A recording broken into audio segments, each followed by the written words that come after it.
Hello friends, திலகா கிச்சனில் இருந்து திலகா பேசுகிறேன். கோதுமை மாவை வச்சு இடியாப்பம் பண்ண போகிறோம். இதில் 2 அழகு மாவு எடுத்திருக்கேன். தண்ணி வச்சுருக்கேன். நல்லா கொதிக்குது. கொஞ்சம் உப்பு போட்டுக்கலாம். நிறைய வேணாம், கொஞ்சமாக உப்பு போட்டுக்கோங்க. ஒரு 2 டீஸ்பூன் எண்ணெய் விட்டுக்கலாம். இல்லை, கொதிக்கிற தண்ணியிலே விட்டுக்கோங்க. இதை ஆஃப் பண்ணிடலாம். கொஞ்சம் கொஞ்சமாக தண்ணி விட்டு நம்ம மாவை பெசரி வச்சுக்கலாம்.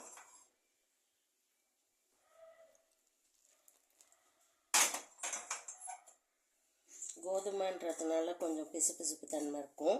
அதனால் தண்ணியை நிறைய ஊற்றிட்டோம்னா அப்படியே நீத்து போய் வந்துடும். இல்லைன்னா ரொம்ப கட்டி ஆயிடுச்சுன்னா பிசையறதுக்கு டைட்டாக ஆகிடும். ஏன்னா கொஞ்சம் கொஞ்சமாக ஊற்றிக்கோங்க.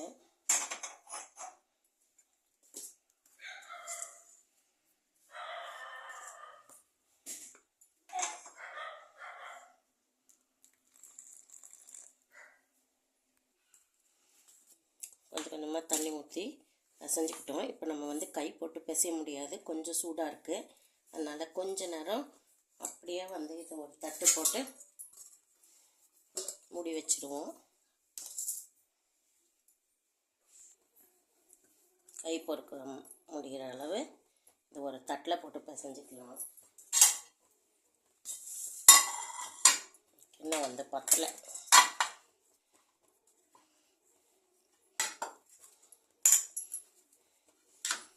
மாதிரி கையில் நம்ம பிசையும் போதே ஒட்டாமல் வரணும். அப்போ புழிய நம்மளுக்கு ஈஸியாக இருக்கும். மாவு தேவையான அளவு கொஞ்சம் கொஞ்சமாக போட்டு நம்ம சுட தண்ணி போட்டு மிக்ஸ் பண்ணி வச்சுக்கலாம்.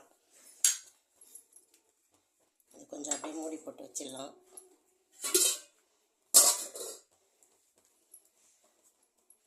இடியாப்பாச்சில் கொஞ்சமாக எண்ணெய் தடவிட்டு இதை போட்டுக்கலாம். ஃபுல்லாக போடாதீங்க, ஒரு 3/4 பதம் போட்டுக்கலாம்.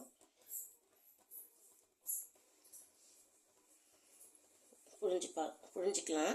ஃபஸ்ட்டு ஒன்று புழிஞ்சேன், கொஞ்சம் கஷ்டமாக இருந்தது. அதனால் இன்னும் கொஞ்சம் சுட தண்ணி போட்டு மிக்ஸ் பண்ணி வச்சுருக்கேன். இப்போ இதை புழிஞ்சு பார்க்குறேன், எப்படி புழியுதுன்னு தெரியல.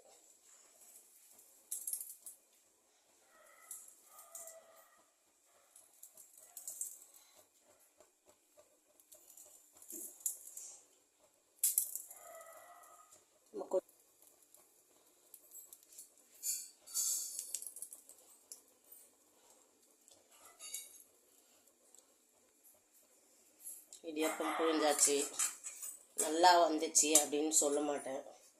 கொஞ்சம் டஃப்பாக தான் இருந்தது. அது இடியாப்ப குழா வர புதுசு. நம்ம அரிசியை பண்ணாமல் கோதுமையில் பண்ணிட்டேன்.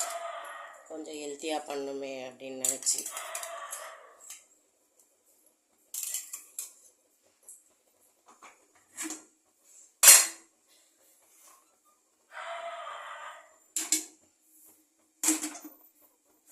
ஒரு 5 மினிட்ஸ் இதை வேக வச்சுக்கலாம்.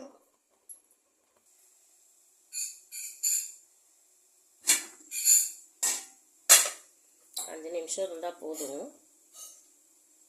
தண்ணியில் தொட்டு வெந்துடுச்சு. ஆஃப் பண்ணிடலாம்.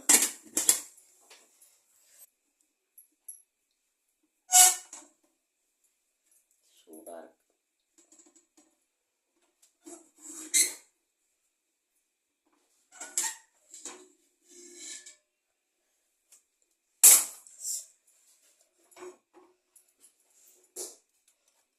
ஒரு நிமிஷம் ஆறட்டும். சூடாக இருக்குது.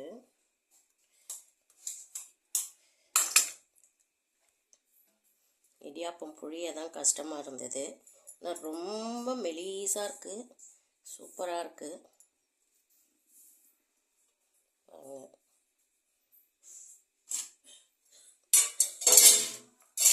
புழியறது கொஞ்சம் கஷ்டம்தான்.